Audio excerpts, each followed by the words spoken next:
Eu sou o Fábio Rangel. Eu sou o Rodrigo Carvalho. Eu sou o Daniel Cavalcante. E eu sou o Gabriel Gaspar. E está começando o Enquadrando, o podcast cinema vinculado ao canal Acabou de Acabar, nosso padrinho Gabriel Gaspar e editado pelo queridíssimo Marcelo Zaniolo. Hoje a gente vai falar de O Lobo de Wall Street. Acho que é importante falar que a escolha desse filme veio do grupo do Telegram, dos nossos apoiadores. Teve uma votação lá. Esse filme, se você não concorda, queria outra, esse filme ganhou por um voto. Eu sabia, foi o meu voto que decidiu isso. O negócio foi muito apertado, né? Vale foi por um mencionar. voto. A votação foi bem apertada. Eu fiquei bem surpreso de estar tão competitivo assim com o Abutre tão competitivo, achei. O Abutre ficou em segundo lugar por um voto. Eu votei em Birdman.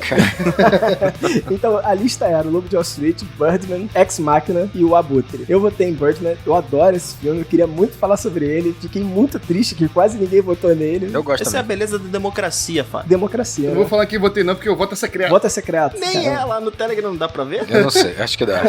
Não sei se dá pra ver. Tá, não sei. Talvez dê. O Lobo de Wall Street foi dirigido por Martin Scorsese. Só uma coisa, é Scorsese que a gente vai falar aqui, né? Porque, sei lá, na internet tem gente falando Scorsese. Scorsese. Não, Scorsese, pelo amor de Deus. Scorsese, por favor, né? E é baseada na obra de mesmo nome, que é uma autobiografia de Jordan Belfort, né? Que foi roteirizado por Terence Winter. Esse cara é um roteirista de Família Soprano, tá, Gabriel? Acho que ele fez quase 30 episódios de Família Soprano. Sim, o maluco é bom. Gabriel é nosso especialista em Família Soprano. E a gente vê já algo que tem muito em comum, sem querer avançar aqui a pauta, né? Mas os filmes de Scorsese, né? Ele é muito famoso por filmes de máfia, né? Sopranos, obviamente, é uma série sobre máfia. E aqui a gente tem a vida... Não vou avançar aqui na sinopse do Fábio, mas a gente tem a vida de um personagem que é muito próximo disso, sabe? A conduta dele... É quase uma máfia. Exatamente. É quase a de mafioso, né? Mas vamos lá, a gente vai ver isso ao longo do programa. Tudo bem. Antes da sinopse, eu já posso defender por que gravamos esse filme? Não, a gente pode falar bastante coisa antes da sinopse, Rodrigo, por O favor. Fábio quer tirar um pouco da pressão em cima dele, desse momento, né, cara? A gente sabe que esse momento é uma responsabilidade dele. Exatamente.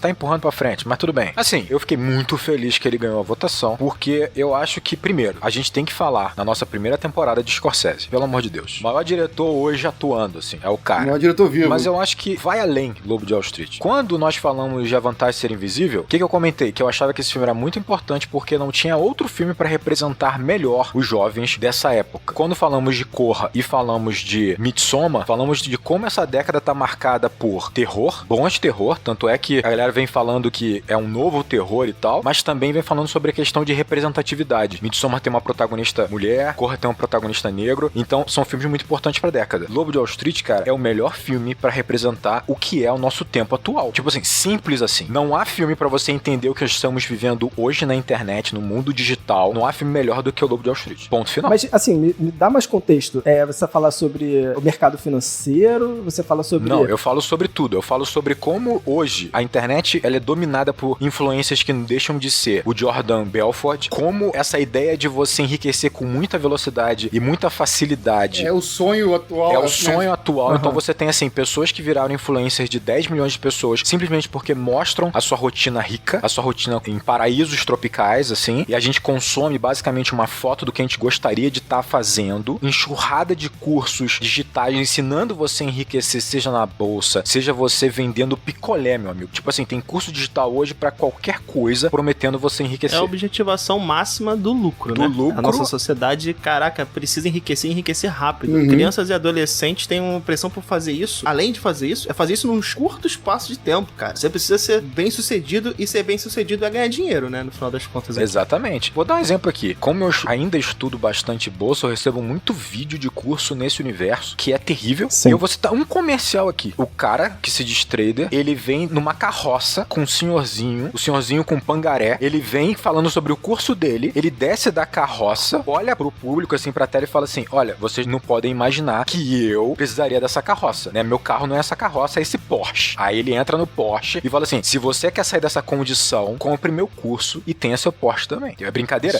Esse cara não só vende curso pra caramba, como ele é idolatrado por uma galera. É um moleque de 20 e poucos anos. E já coloca toda a pressão na pessoa pra quem tá vendendo o curso, sabe? Você é pobre porque você quer. Porque você é uma quer. escolha sua. E isso aparece diversas vezes no filme, né? Parece, Você é pobre parece. porque você quer. Caraca, muito bom. Porque você é preguiçoso e tal. Se você não quiser ser pobre, compre meu curso e se esforce. Se não der certo, é porque você não se esforçou o suficiente. Exatamente. E a ideia de você viver num sistema em que o próprio filme vai abordar isso, eu achei isso muito, muito maneiro, que é um sistema que produtivamente ele não existe. Não gera né? nada. Ele não gera nada. gera nada. Então o senhor com a carroça, sei lá, o que ele é? Um agricultor? Ou sei lá o que ele tá fazendo? Ele basicamente faz o transporte de pessoas pela carrocinha dele. Ele produz algo. Ele tá sendo útil pra sociedade, Ele né? tá sendo útil. Ele tá sendo útil. E aí, como é que funciona isso? Ele é muito menos valorizado do que um corretor, tá ligado? Que faz algo imaginário. Mas uma coisa a gente tem que concordar que o que é útil hoje, o valor hoje de algo, esse algo material, ele tá desaparecendo, tá ficando cada vez mais confuso. Sim, Sim, fluido. a nossa sociedade, ela não premia a pessoa pela utilidade dela, mas pela escassez da sua oferta, só por isso. Exatamente, concordo totalmente com você. Hoje tem muito mais a ver só com demanda, independente do que seja o Não produto. demanda, exatamente. É aquele negócio, fala, o Neymar ganha mais do que 1 milhão de vezes o salário de um professor. Quem é mais útil pra sociedade? Óbvio que um professor, óbvio que um médico, sabe? Até tal. Mas quantos médicos tem? Quantos professores tem? Quantos Neymar tem? Tá ligado? Tem um Neymar no mundo. Mas isso que eu tô falando, tipo assim, a internet veio meio que trouxe uma confusão, uma neblina do que hoje é útil em si. Do que hoje é um produto, o que é uma matéria. Em nossa sociedade você vale o que tem. Não, só de você pensar que, por exemplo, na época do filme, Lobo de Wall Street, o dólar provavelmente ainda era meio lastreado com o ouro, vamos dizer assim. Tipo assim, você tinha, por exemplo, uma reserva de ouro nos Estados Unidos, meio que pra produção, né, pra você ter um lastreamento com o dólar. Hoje em dia, falando sobre criptomoeda, é um algoritmo, cara. O lastreamento é um algoritmo, o dólar tá lastreado aqui. Então, assim, a gente vive num momento que é muito louco. A gente pode criar uma moeda. A história do filme se passa em 99, né? 99, 2000. Vai no final dos anos 80 até 99, né? Ah, Ao longo tá. da década de 90. Exatamente. É porque a conferência de Bretton Woods, que aqui é um Cora, ouro, a moeda, ela vai até 70,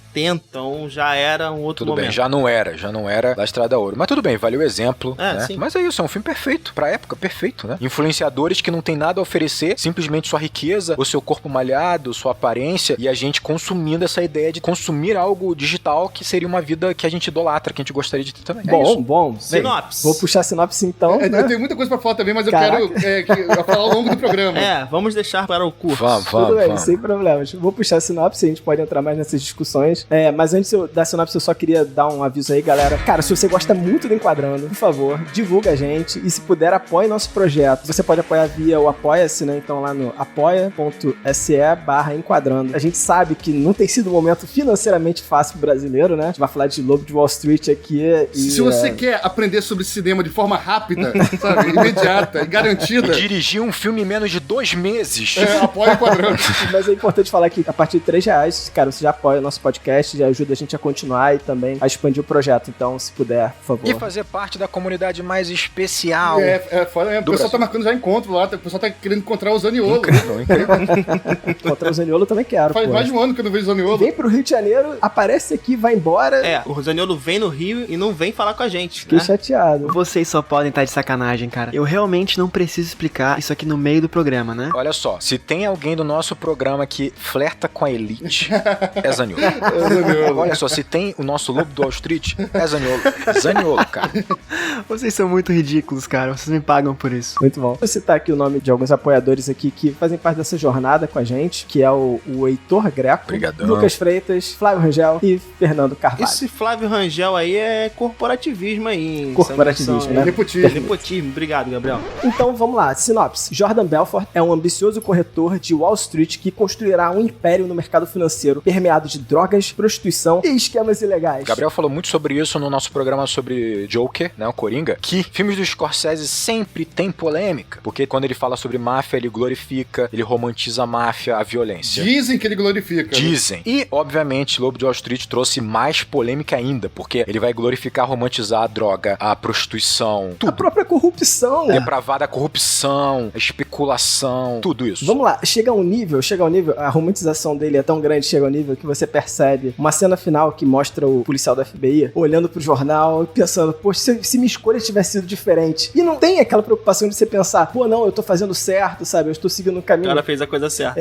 Pô, esse é meu caminho, não. Você coloca dúvida nele no final, sabe? É muita polêmica. Eu acho, cara, que o Scorsese não é que ele glamoriza ou mostra que, de repente, a conduta do policial na escolha dele poderia ter sido diferente e tal. Ele denuncia não a escolha daqueles indivíduos, mas a sociedade em si, que premia a má conduta, sabe, do Belfort, e não premia a conduta, teoricamente, seria a conduta correta, né, ilibada do policial, sabe? Então, ao fazer isso, na minha visão, ele não tá glamorizando o criminoso, mas ele tá criticando a sociedade, tá ligado? Exatamente. A forma como a sociedade se comporta a esses dois modelos. Entendo, mas A visão, assim, eu amo demais o Scorsese, então é muito impossível que meu julgamento talvez seja enviesado a favor dele. Então, acontece... Tá, mas nesse ponto específico do policial, você não sentiu dúvida no policial? Sim, porque exatamente. esse é o ponto, a dúvida é o ponto. Ele vendo exatamente como a sociedade está premiando cada um. Tá. O policial ficar em dúvida não é algo que tira medalhas dele, digamos assim, mas é ele percebendo como a sociedade se comporta, só isso, ligado? Não, e olha só, o próprio Scorsese falou sobre isso, ele tenta encontrar nesses personagens, independente se são personagens mafiosos, criminosos, ou mesmo nesse policial que você tá falando, a humanidade que é ali. Isso é um momento humano. Você percebe que ele tem uma postura, ele confronta o crime do cara, mas é claro que em algum momento ele pensa, cara, eu vou fazer tudo isso e talvez eu nem consiga nem prendê-lo. Então, assim, é claro que há a dúvida, é humano a dúvida. Então, assim, eu acho que o Scorsese tem duas coisas que ele fala pra mim que são muito importantes. A primeira é que ele vai buscar a humanidade nesses personagens que ele tá investigando. Há humanidade num cara que faz uma maldade ou cara que é criminoso? Claro que há. Um cara que comete um crime, ele pode ser um cara que você acaba de alguma forma achando engraçado, achando inteligente, achando um cara que algum elemento dele você fala, putz, isso aqui é legal. Claro que há. Nós somos muito mais complexos do que simplesmente sermos maus ou bons, né? E o Scorsese tá preocupado sobre essa humanidade. Só pra ilustrar isso que você falou, Rodrigo, é como a gente viu o roteirista de Sopranos, né? E a proposta de Sopranos era essa. O personagem principal de Sopranos é um monstro,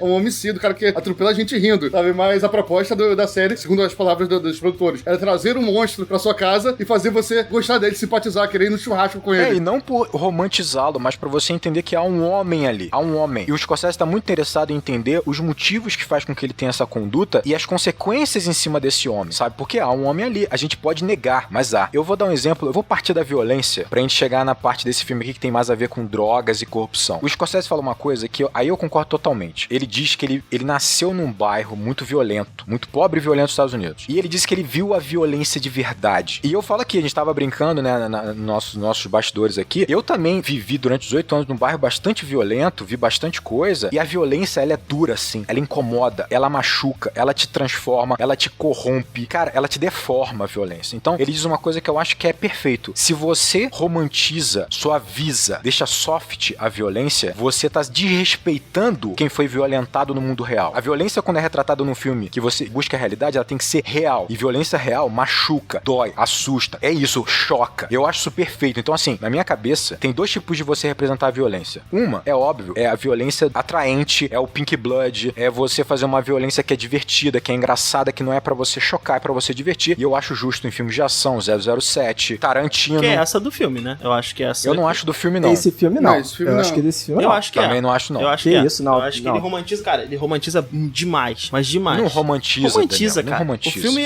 ele também é uma comédia. Então ele precisa desse tom, ele precisa exagerar. E nesse exagero, muitas vezes esse exagero não é literal. Ele é romantizado, gente. Daniel, o filme ele começa como uma comédia, mas ele não termina como uma comédia. E as coisas vão escalando e tem a cena do confronto dele com a Margot Robbie, que é a esposa dele. Sim, aquela não. cena, a violência, ela é pesada. É violência dura, é física. Mas é o que eu tô te falando, é uma violência física. É, física e emocional lá. Física, a Aquela violência cena- física, mas acho que as outras a violência contra o Estado, a violência contra as leis, né? Você romper isso tudo é romantizado no filme. A violência física contra a Margot Robbie não é, ponto. Agora, todas as outras são. Mas olha só, eu vou chegar aí. Então, beleza, falamos aqui que a violência pode ser, pra mim tem duas formas, o Pink Blood, é o divertido, a violência que vem de um filme de Kung Fu, que vem de um filme de Bang Kill Bill, Tarantino, Kill Bill, que vem de um filme 007, Kill Bill. E tem a violência do Scorsese, que eu acho que é uma violência importante. Por exemplo, Cidade de Deus tem que ser violento, porque quem viveu em Cidade de Deus e vive em Cidade de Deus vê aquilo o tempo inteiro. Se você esconde a violência do filme, isso é um despropósito, isso é um desrespeito com quem vive No aquilo. Irlandês, por exemplo, que é o filme que ele conta a história de um matador da máfia, praticamente, ele fala que ele manda colocar o barulho dos tiros, quando tem, muito mais alto do que o volume do restante do filme, pra incomodar mesmo quem tá no cinema ouvindo, sabe? Ser um estouro, um soco no tímpano da pessoa, pra chocar, exatamente como o Rodrigo disse. Cara, olha só, eu tenho uma história, eu lembro até hoje. Tinha uma senhora que trabalhava na minha sala, que um dia ela chegou, eu percebi que ela tava bastante alterada, e aí eu perguntei pra ela assim, o que foi? E ela falou assim, olha, eu simplesmente acordei hoje, ela vivia numa comunidade, ela acordou hoje, e na varanda dela, escondido, você tinha um agente do BOP, escondido, no meio de uma operação, ele apontou a arma pra ela, falando assim, volta pra cama que tá dando merda aqui. Então assim, isso foi a manhã dela. A gente não passou por isso, então a gente fala violência chocante. Cara, quem viveu a violência é chocante, é incômoda. Então assim, agora chegando no filme, que a gente tá falando sobre drogas, tá falando sobre corrupção, eu não acho que é romantizado. Muito e quase tudo do que parece ridículo e exagerado está no livro. Assim, aquele universo, ele é assim. O que ele fez, o Scorsese fez foi, quando ele olhou aquele material, ele entendeu que a própria crítica, o próprio julgamento não seria ele a fazer, era só apresentar aquele universo, que ele é ridículo, aquele universo do exagero é ridículo, e pior, aí você fala, ele romantizou. Quem romantiza é a gente, cara. A sociedade compra aquele universo, quer viver aquilo, cara. Não é o Scorsese. Tudo bem. Você acha que se você coloca, por exemplo, esse filme pra alguma galera assistir, a galera que não tem muita cabeça, sabe? Você acha que aquela galera não vai ter uma vontade de estar no lugar do Belfort? Mas isso aí fala mais sobre a sociedade do que o filme. Sim, mas é sobre isso. O artista não pode simplesmente falar assim, não vou fazer esse filme porque vai ter uma galera que não vai entendê-lo. Primeiro que o filme é pra adulto, já começa por aí. Você já entende que o adulto tem que ter algum tipo de discernimento. Claro que sabemos que a sociedade não é assim, tanto é que a gente começou falando o quê? As pessoas estão tentando enriquecer rápido, comprando o curso, sendo enganado, beleza. Cara, isso fala sobre a sociedade. E o que ele tá fazendo é registrando isso. Ou então a gente só vai ter documentário que vai vir com julgamento, com pré-julgamento. Entendo, mas eu acho que ele alivia as consequências, entende? Mas, cara, as consequências foram aliviadas no mundo. Exato. Ele passou por isso. O cara tá rico com palestra, Pra velho. mim, a crítica à sociedade é nisso, tá ligado? O cara fez essa merda toda. O cara, pô, Exato. o cara foi um lunático o tempo inteiro e tá aí tranquilão. E o policial tá indo pra casa de metrô. E pra fechar, pro Daniel poder defender de boa, só vou colocar um ponto. Obrigado. Eu ia falar isso lá na frente, vou falar agora. O Scorsese nos coloca como um amigo companheiro do Belfort ao longo de todo o filme. Chega no final, ele deixa a câmera um tempão na cara da plateia, não pra você reconhecer o rosto, mas pra você entender que aquilo ali é um reflexo nosso. A gente poderia estar naquela plateia. A gente cria os Belfort. Esse é o filme, cara. Não tem nada romantizado, na minha E opinião. ele coloca a gente como amigo dele o tempo inteiro e no final ele trai os amigos. Exatamente. A propósito. Nós somos o cliente idiota. Eu acho que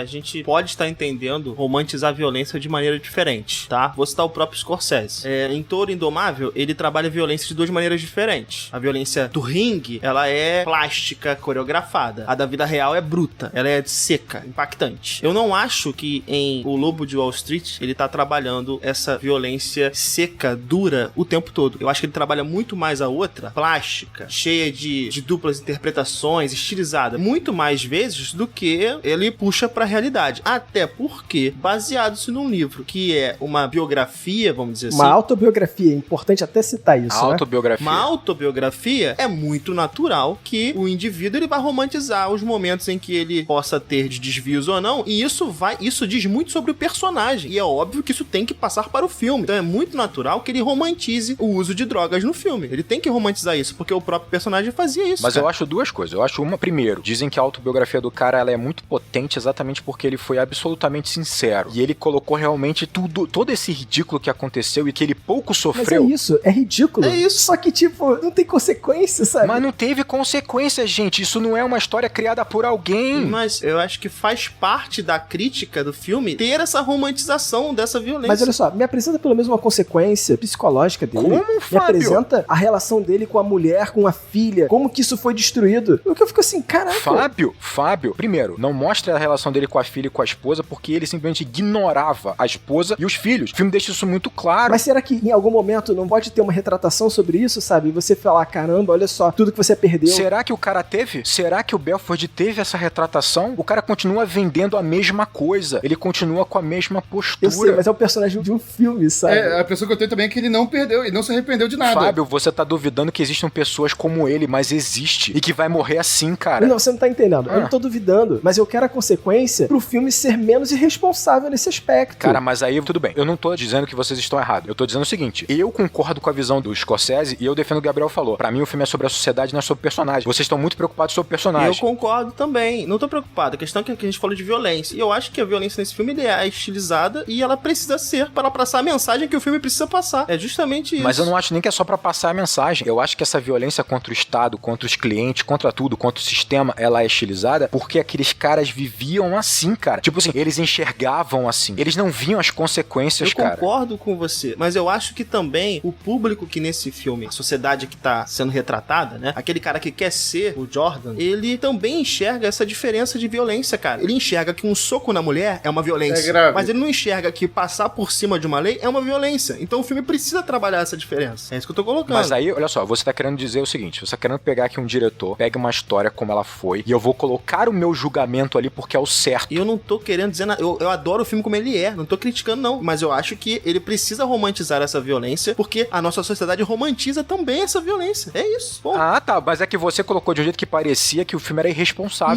Não. Isso aí é um outro assunto. Essa é uma outra discussão. Eu que O coloquei. Fábio acha que o filme é Eu irresponsável. coloquei, sabe por quê? Porque eu acho que esse filme impulsiona esse tipo de comportamento. comportamento, em vez de fazer com que as pessoas se afastem desse tipo de comportamento. Cara, mas esse comportamento está impulsionado em cada produto, cada propaganda, cada curso, cada coisa da internet, Fábio. Eu sei, Cara, agora eu vou falar aqui uma merda que realmente acontece no filme, e o filme fala até sobre isso, que não existe propaganda ruim. A mulher lá da imprensa, lá, quando vai fazer uma matéria a ele, que nomeia ele, né, de Lobo de Wall Street, faz uma matéria detonando ele. No dia seguinte, tem 1 milhão de pessoas pedindo emprego pra ele. Como o Fábio falou, realmente, e nesse ponto eu concordo. Só que não tem muito o que fazer. Ou ele não faz o filme, ou ele vai contar a história do cara. Poderia ter pego mais pesado em uma cena ou outra, mas de qualquer forma, vai ter gente querendo ser aquele cara. Mesmo se pegar duro, que nem aquela matéria pegou. Exato. Se você seguir essa questão que você tá falando, Fábio, você vai matar muito o filme. Tu vai matar a Cidade de Deus, tu vai matar Capitão Nascimento, você vai matar... Não, olha só. Tudo bem, não, calma aí. Eu só queria que no final, sabe, tipo, o Tropa de Elite tenta fazer isso. No final, o Capitão Nascimento, você vê, cara, é um personagem quebrado. Eu não vejo o Belfort no final como um personagem quebrado, sabe? Ele é um personagem quebrado, Fábio. Ele é completamente quebrado, ele é doente. Ele é um cara doente, o filme inteiro. Ele não se entende como. O Fábio tá querendo colocar, exatamente Ele não isso. se entende como, sabe? Não tem uma reflexão. Existem pessoas que são assim, cara. Eu sei, Cara, então, sei. o que me choca no filme é que esse cara é um cara completamente doente. É um cara viciado em quase tudo que existe no mundo. Ele é doente do início ao final do filme e a sociedade só premia ele pela doença. O que diz muito mais sobre a sociedade estar doente. Exato. Sabe? A doença, a sociedade normaliza a conduta dele e premia a conduta dele. É uma pena. Assim, o filme continua sendo muito bom, independente disso, Rodrigo. Assim, não tô fazendo uma crítica ao filme, mas eu acho que ainda assim é uma escolha, sabe? Uma escolha de direção. É uma escolha. Eu só não acho que é uma escolha responsável. Se no final você colocasse, tipo, o Pablo Escobar no parquinho de diversões, o Belfort depois daquela apresentação sentando sozinho e comendo, sei lá, qualquer coisa do tipo, eu já ia me sentir bem. Mas são personagens diferentes, O problema cara. é que ele não tá sozinho depois da apresentação, cara. Isso aqui é foda. Ele não tá sozinho, cara. Não foi assim. Ele tá rico. Ele vai preso, ele fica preocupado por 10 segundos e depois lembra, eu sou rico, foda-se, a prisão tá jogando tênis, tá ligado? A sociedade não pune ele em momento nenhum. Tudo bem. Cara, olha só, eu vou dar até um exemplo aqui. Você pega assim, por exemplo, a representatividade que há das drogas, do vício em Hacking para um Sonho é um caminho. Porra. Mas não é que é uma escolha, é um contexto diferente. Não é escolha, é contexto. Você tem ali 2 jovens, isso já pesa demais. Um que é classe média baixa e a outra que é rica. Os 2 jovens, com seu ímpeto, sua paixão, se destroem com as drogas. E o filme mostra todo esse arco de destruição. Claro que ali é muito mais fácil você ver o dano da droga. Só que o problema é que a gente tem que entender que a droga, ela não tá só no contexto de pobreza, no contexto só de juventude. Ele tá no contexto, por exemplo, de um grupo de homens ricos pra cacete, que são protegidos pelo Estado, pelo sistema. Pelo Estado, não, pelo sistema. Também pelo Estado.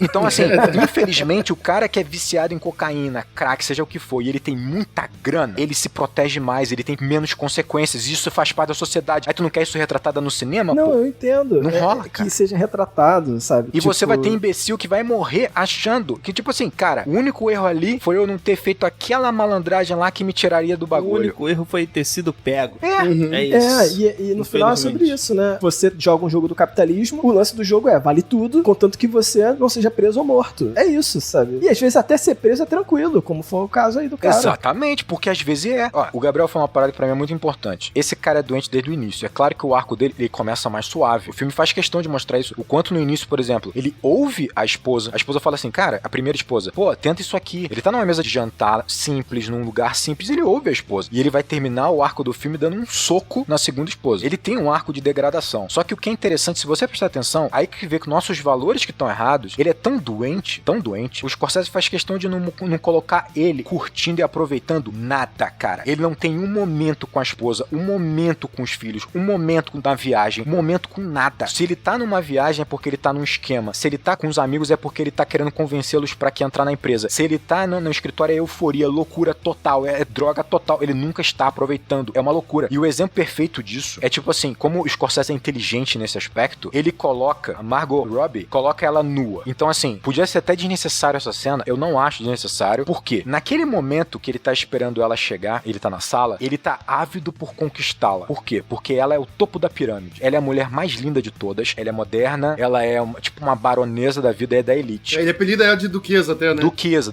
Quando ela sai pro filme, é importante ela tá nua, pra gente ter o mesmo choque que ele. Ela é linda de fato. E tem mais uma brincadeirinha. Ela ainda é toda raspada. Ela é moderna. Porque ele fala isso, ele fala assim, hoje em dia as mulheres se raspam, as melhores se raspam. E ela chega raspada. Aí você percebe o seguinte, cara, ele tá com uma mulher linda, ele conquistou essa mulher maravilhosa, e você pensa, pô, o que vai acontecer? Ele vai se lambuzar no sexo dela, no corpo dela. Não. Ele goza rápido, ele transa com ela como se ele transasse com qualquer outra, com uma boneca inflável, goza e vira. Ele não curte nada, cara. Tipo, esse cara, ele não curte nada. E o filme deixa isso muito claro. A ambição dele é só ter. O vício dele é dinheiro, né? Ele deixa claro isso no Deixa início. claro pra pra gente. Ah, Fábio, mas aí, Deixa cara... claro se você tiver um pensamento crítico e refletir sobre Mas isso. o Scorsese não faz filme com manual, filho. Eu sei. Mas aí o Fábio tocou num ponto que é perigoso. Ah, mas é a sociedade que é A perigosa. gente tem que colocar aí toda uma discussão, né? Que é o peso de uma interpretação, né? Porque tu fez o filme, beleza. Mas ele vai ser lido por uma ampla maioria da sociedade de um jeito. Ué, Sim. mas isso faz parte, gente. Faz parte, concordo. Mas acho que uma parte da sociedade não vai ler daquela forma, né? E isso, de certa forma, é uma responsabilidade da produção. Você assume essa responsabilidade. Acho que ele assume essa responsabilidade. Você assume a responsabilidade. Assume o risco. É isso. Eu falo que assume o risco. Pode ser isso. Exatamente. E eu acho o seguinte, cara, você tem, nesse caminho, você vai ter filmes, por exemplo, de comédia romântica que, de alguma forma, pode servir como romantizar um relacionamento abusivo. Cara, a gente vive numa situação muito complexa, então não adianta. Vou falar, a gente já passou por essa discussão antes, falando de Joker, eu acho, sabe? A gente passou por essa discussão. Foi, exatamente, porque também é um filme produzido pelo Scorsese.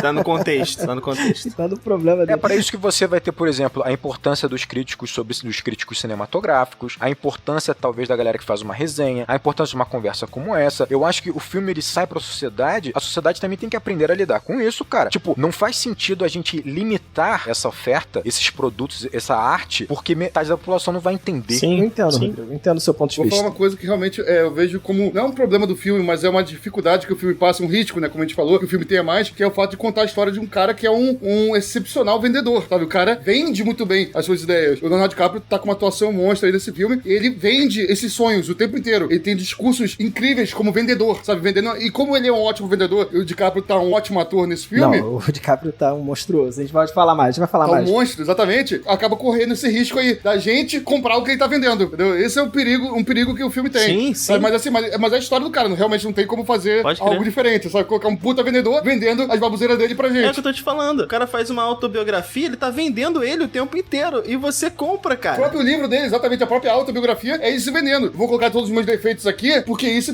dá uma sensibilidade, uma fraqueza pra mim, o pessoal vai comprar a história. Eu sei que tem tudo isso. Eu entendo que o Fábio queria ali uns 10 minutinhos a mais ali no final, dele sofrendo, refletindo sobre a vida. Ah, pra mim, fudeu o filme. Alguma reflexão. Caindo uma lágrima numa carta da filha, alguma coisa assim. Ah, não, pelo amor de Deus, gente, vai acabar com o filme, pelo amor Não de vai Deus. acontecer. Imagina o Fábio como produtor, o Fábio vai meter moldura em todos os filmes. Bota uma moldura aí pra deixar claro que violência não é bom, não. Um aviso no final. Bota um quadro aí que droga não faz bem, e bota aí. Pô, Mas, não, Gabriel, sobre isso de você vender, e acho interessante que já conecta com o que eu queria falar da primeira cena do filme, que é um comercial. Exatamente. É tudo sobre você vender, né? Então ele faz o comercial do leão andando no meio da agência, né? Sim. Olha como esse mundo é perigoso, mas confia na gente. Confia na gente. Não, essa cena inicial é muito boa, cara. Também que ela resume também até o próprio filme como uma grande mentira. Sim, Primeiro porque é um sim. comercial, né? O comercial, ele já tá tentando vender algo e você vê que ele tá tentando vender algo que não é. Porque você sabe que o nome do filme é Lobo de Wall Street. É a primeira cena que aparece, não é um lobo, é um leão. Nós somos o leão. Eu, o Lobo de Wall Street. Aí tu fica, cara, que porra é essa, tá ligado? Sou leão, sou o rei da selva. E começa a fazer um discurso, né? Eu sou orgulhoso, austero, honesto, cheio de honra, integridade. Tudo claramente que ele não é. Ele não é o leão, ele é o lobo. Ele é, de repente, o leão de dia, né? E o lobo à noite. Pior, é um lobo numa alcateia. É um lobo numa alcateia de lobos, tá ligado? Pronto pra te devorar. Essa primeira cena é muito boa e é muito bacana como essa cena contrasta totalmente com a cena seguinte, que também tá nessa introdução do filme, Exato. que são eles em um caos dentro da agência, segurando anões, né? E tacando os anões. Jogando a noite contra o alvo. Cara, que loucura aquilo, cara. Meu Deus do Logo céu. após esse discurso de integridade, de honra, de não sei o quê, eles pegando anão e tacando no alvo. Cara, é E absurdo. também o fato de ter começado com tacando esse anão no alvo, cara, também é excelente. Porque assim, no meio do alvo tem um cifrão gigante, tá ligado? Que é o alvo dele ao longo do filme. É o que ele quer. E pra conseguir aquilo que ele quer, o que ele vai fazer? Vai pegar, tipo, as minorias, os carteiros, o pessoal pobre, foda-se esse pessoal todo, e vou tacar no meio do alvo, que é o meu objetivo. Vou pegar a gente. Vai pegar a gente e vai jogar E lá. vai atacar ali, tá ligado? Então, assim, essa abertura é genial. Tanto essa propaganda, sabe, de uma coisa que não é, um discurso altamente recheado de honras e pompas, e logo em seguida o contraste daquilo que ele realmente é. Essa cena de início é muito louca, porque eu tava vendo esse filme e aí a Michelle passou na sala, tava passando o início, né? É justamente essa loucura. Que filme é esse que você tá vendo?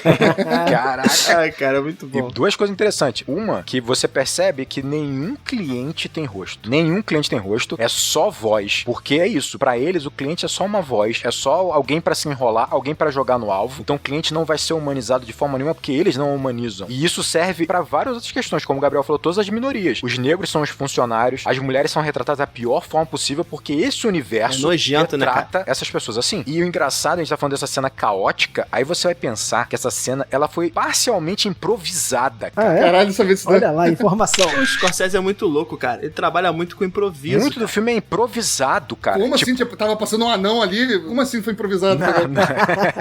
Muito da cena foi improvisada, que, assim, eles tinham uma linha de conduta na cena, fora os discursos que realmente eram do livro, eles tinham umas linhas de conduta pra cena, uma ideia que o Scorsese queria, e o Scorsese deixava a galera improvisar tanto, que muito das falas foram criadas na hora. A maravilhosa cena do Jordan com o Hannah, que é aquele chefe dele, que o cara fica batendo no peito, assim, no meio do almoço, cara, o Matthew McConaughey, ele criou isso naquela hora, ele criou isso. Caramba, isso é muito louco, cara. Sério. Improviso total. Isso foi improvisado e depois, em outras cenas do filme, ele puxa esse canto, né, o pessoal da agência toda acompanhar. Sim. Ou seja, tipo, uma parada que foi criada por um ator no início das gravações, tá ligado? Interferiu Exato. em outras cenas, tá ligado? Muito Pô, foda. incrível. Não sabia disso. E, cara, gerava tanta adrenalina essas cenas de improviso, tanta adrenalina de discurso e depois do improviso desse caos, que o DiCaprio ficou doente com a adrenalina. Tipo assim, teve que ficar 2 semanas sem gravar porque ele tava tão envolvido, tão louco no que ele tava se colocando a fazer, cara, que ele ficou doente, cara. Doente. Mas é um personagem que pra um ator deve ser um negócio, uma loucura de fazer. Tu vê que o cara tá, não vou dizer incorporado, porque o cara tá vivo ainda, né? Mas como é que pode, mano? O cara tá numa visceralidade atuando, cara. Não ganhar o Oscar ali foi realmente uma coisa... Não, melhor atuação do DiCaprio disparado. Disparado da história dele, não tem como. Da história dele,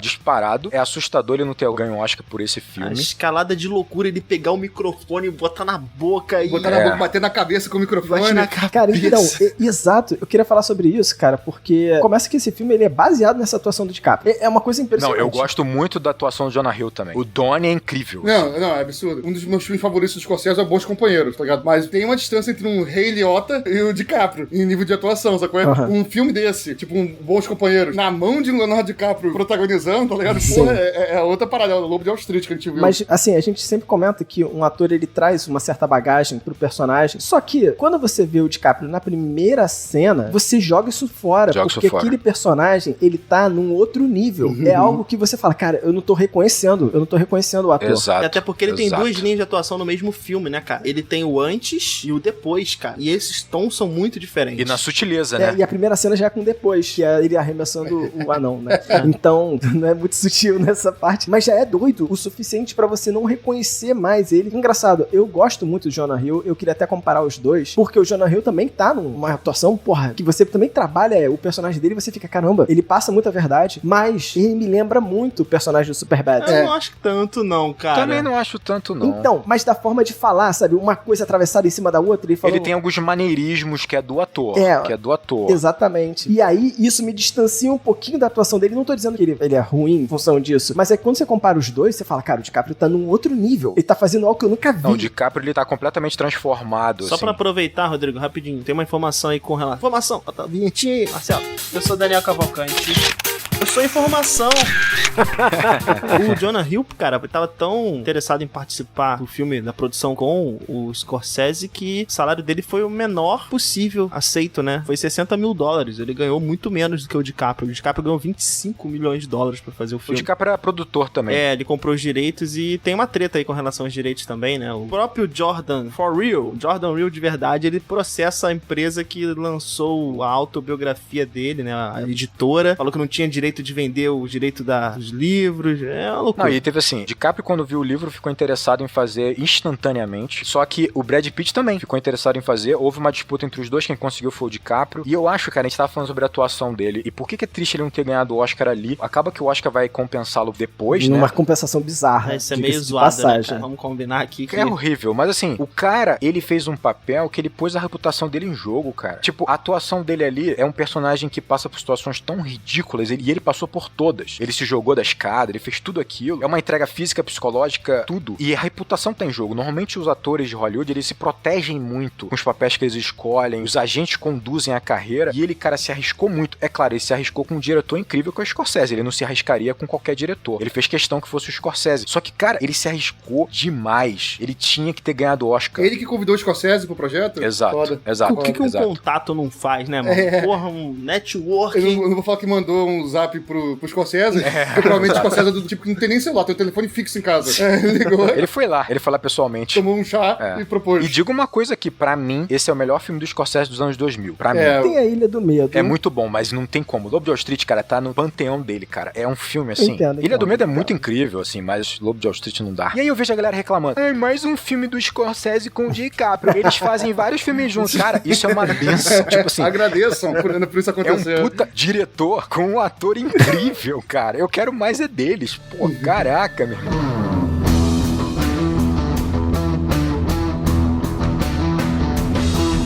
A gente tá falando várias vezes que é um filme de autobiografia. Eu acho interessante uma escolha que o filme ele tem logo no início, que é ele contando a cor do carro dele. É quando ele começa a descrever sobre as coisas. E aí você percebe que você tá vendo o filme de fato no viés do personagem. Ele vai falando, não, porque eu tinha acho que uma Ferrari. Tinha uma Ferrari e aí aparece o carro vermelho na estrada. Que automaticamente tu pensa na Ferrari vermelha, né? Exato. A Ferrari do mundo das ideias é vermelha, né? Não, mas a minha é branca. A minha não é vermelha. Não, mas a minha é branca por causa de, sei lá, alguma coisa ele justifica. Ou seja, ele tá no controle, né? Não só que você tá vendo do viés dele, mas ele tá no controle das imagens que estão aparecendo até. Ele tá no controle da história. Ou seja, se você presta atenção, você fala, olha, eu tenho que ignorar certas coisas que estão vindo aqui na minha frente porque eu estou recebendo uma informação que ela é totalmente viesada pelo olhar de quem tá contando. Ela tem um filtro, né? O filtro do narrador. Ela tem um filtro do narrador, essas informações que eu tô recebendo. Nós estamos na plateia. Ele está contando a história dele pra gente. A gente comprou o curso do cara, a palestra do cara. É exatamente isso. O bizarro desse iniciozinho é que ele fala assim, ele fala da Lamborghini, aí ele fala, tá vendo essa loura aí me chupando? É minha esposa.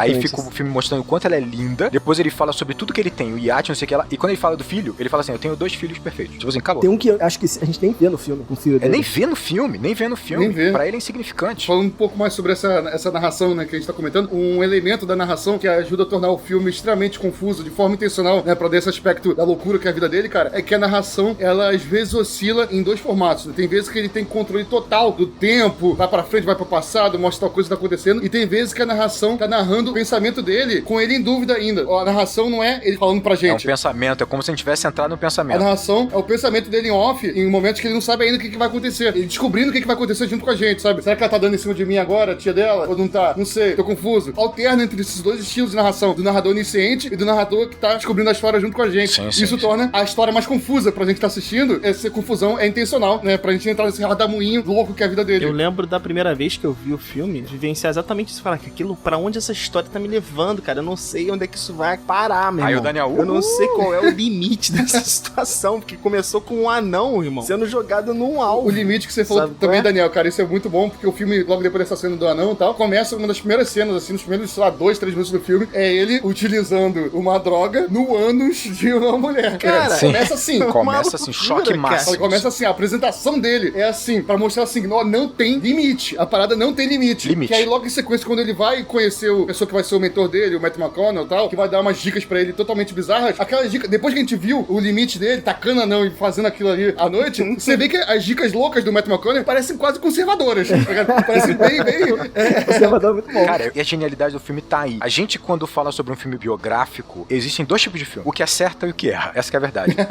boa. Acho que em todos os filmes. Aí tá tudo na vida, né, mano? Acertei, né? Exatamente. O que acerta, ele faz com que você sinta uma jornada. Você consegue sentir a jornada de toda a vida desse cara, ainda que às vezes você não veja toda a vida dele. O que erra, fica parecendo, na verdade, uma compilação de momentos importantes da vida do cara, sem sensação de jornada. Parece um PowerPoint com momentos importantes. Parece que você sentou do lado de uma pessoa que ele mostrou vários videozinhos da vida dele que ele foi gravando ao longo da vida, momentos importantes. Mostrar meus álbuns de família desde meus 2 anos de idade. Exatamente, que é sacal. Então, às vezes tem biografia que tem só 2 horas, 1h30, e é chato pra caramba, que é uma sequência de momentos importantes que você não entra na jornada, não entra na história, parece só uma compilação. Enquanto que quando tem uma jornada, cara, esse filme tem 3 horas, você entra na jornada. E pra mim, uma das capacidades do Scorsese e do roteirista também, obviamente, que faz você sentir a jornada, é que, ainda que tenha 3 horas de filme, ele tem um poder de síntese incrível. A introdução já contrapõe a mentira da propaganda com o que é real de uma forma rápida, poderosíssima, não tem como ser mais poderosa, aquela imagem, né? E essa cena, aí pra mim é genial, puramente genial. Ele ainda é meio inocente, chegou agora na corretora, é convidado pelo Hannah pro almoço, e ali você percebe claramente 2 coisas. A atuação atuação do DiCaprio tá deixando claro que ele ainda tem muitos limites. Então, por exemplo, ele fala da esposa, ele fala que ela é cabeleireira, ele não bebe, ele se choca um pouco quando o Hannah usa cocaína. Quando o Gabriel falou, né? Quando o Hannah fica batendo no peito, ele fica olhando ao redor, tipo assim, cara, o que a galera tá pensando que esse cara tá fazendo? E ali você tem um poder de síntese de duas coisas muito importantes. A primeira, você tá vendo quem é o DiCaprio hoje, o Jordan, e quem ele vai se tornar. Tá ali, resumidamente. E o mais importante, o que ele tem que fazer pra chegar lá. O Hannah é tão incrível como personagem que o que ele tá falando é o seguinte, parece tudo uma piada. A gente gosta de falar que as cenas, elas têm que ter várias funções. Aquela função serve pra você se envolver com o filme porque ela é engraçada, ela é gostosa de assistir, mas tem uma função mais importante ainda. O que o Hannah tá fazendo é o seguinte, cara, pra você ganhar dinheiro nesse mundo aqui, você tem que extrapolar os limites. Quais são os limites? Sociais, morais, éticos. Quando ele bate no peito e começa a falar merda, ele tá extrapolando o que pensam dele, não importa. Eu sou o lobo aqui. Não interessa o que os outros pensam de mim. Quando ele cheira na frente de todo mundo, tudo que ele tá falando ali parece uma bobeira, mas o que ele tá falando pro cara é o seguinte, quando você parar de se importar com os limites impostos, seja pela lei, seja pela questão social, do tipo vergonha, sobre conduta numa mesa de jantar, numa mesa de almoço, você vai começar a ganhar dinheiro no nosso mundo. Então perceba, é uma cena muito rápida e te dá um contexto muito foda. E se você prestar atenção no próprio discurso do Hannah, ele ensinando o que ele tem que fazer com as ações, nesse momento ainda de Jordan inocente, ele ainda pensa em ajudar os clientes. Ele pensa, vou fazer eles ganharem dinheiro, que eu também ganho, e todo mundo ganha. Ele fala, não, você não tá aqui pra ajudar ninguém. Você não tá entendendo. Se eles ganharem dinheiro, você tem outra ideia e mantém eles jogando. Regue o vício deles, incentive o vício deles. Você nunca liquida o dinheiro. Ou seja, o único momento do filme que tem algum resquício ainda de altruísmo, o Hannah corta na raiz aquela ideia dele e fala, você não tá aqui pra ajudar ninguém. Você não tá aqui pra ajudar ninguém, você tá aqui pra incentivar o vício deles. Destrói com uma frase, né? Isso é no início do filme. Isso é no início. E sabe o que é interessante? Como é que o filme ele continua? Ele vai fazendo isso, ele tem 3 horas, mas ele faz pequenos arcos pra você entender a mensagem muito claramente. Por exemplo, a gente tava falando sobre o relacionamento com as mulheres, né? Com as esposas que ele teve. Pra mim tem 2 momentos em cada relacionamento que é muito importante. No primeiro relacionamento mostra ele, como eu falei, na mesinha de jantar ali, eles conversando muito, com muita cumplicidade, em que ela fala, não, tenta isso aqui, cara, tu vai conseguir. Ele fala, ó, confia em mim e tal. Tu vê que ele é ambicioso, mas ele ainda tem uma relação realmente de cumplicidade com a esposa. Aí, logo depois de um tempo que ele já tá interessado na duquesa, né? Você tem a cena em que ela vai terminar com ele, que, cara, é na frente da Trump Tower, do hotel do Trump. Tipo assim, tudo dourado, gigante, opressor. Ele sai de uma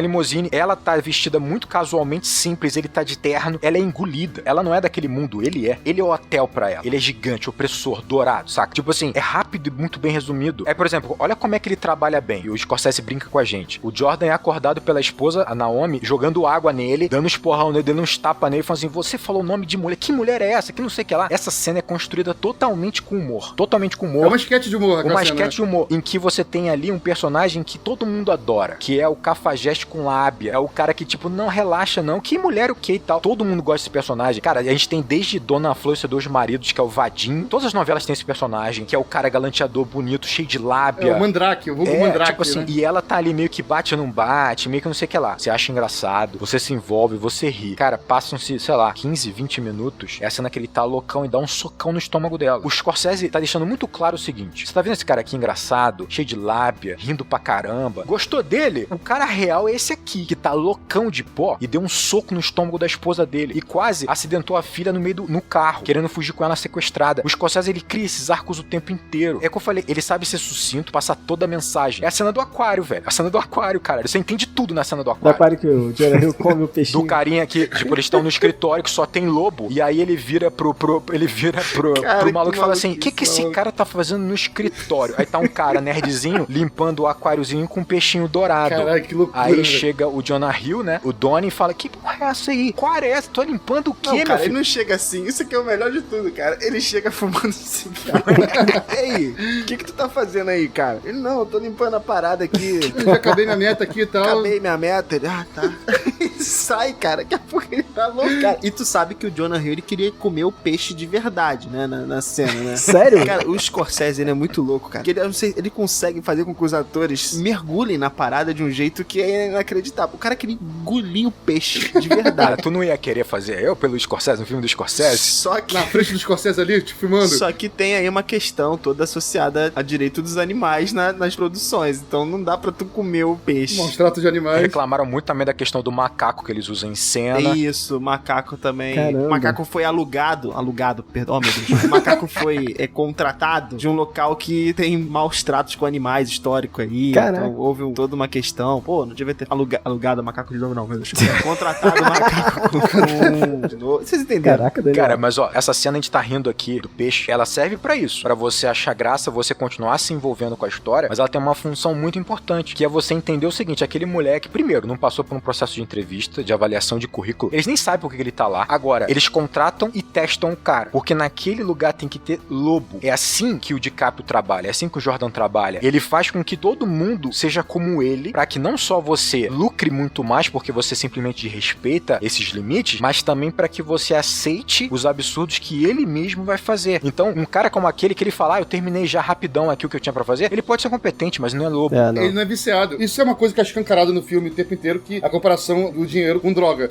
Uma das primeiras cenas ele já mostra, isso aqui é o maior vício. Aí ele cheira ali a cocaína e aí fala, não é isso aqui não. Essa aqui abre a nota de dinheiro, né? Mostrando. Amassa e joga no lixo. Amassa e joga no lixo. Aquilo ali é o vício dele, né, cara? E mostra o dinheiro vicia e como um vício, né? Como tem muito dinheiro já não consegue parar de apostar. E traz todas as desvantagens de qualquer vício, né? Só que o dinheiro é um vício que nossa sociedade aplaude, como a gente estava falando. É um vício que nossa sociedade premia. E o personagem do Leonardo DiCaprio é um cara fraco pra vícios o tempo inteiro, ao longo do filme inteiro. E aí não é uma coisa que eu achei muito interessante, como o Rodrigo tava falando aí, quando ele vai formar a equipe dele, sabe, de vendedores, ele pega traficantes, ele pega o pessoal que vende droga, o pessoal que vende maconha, vende outras drogas pra serem os corretores dele. Esse pessoal vender, aspas, o dinheiro. Um é até traficante internacional.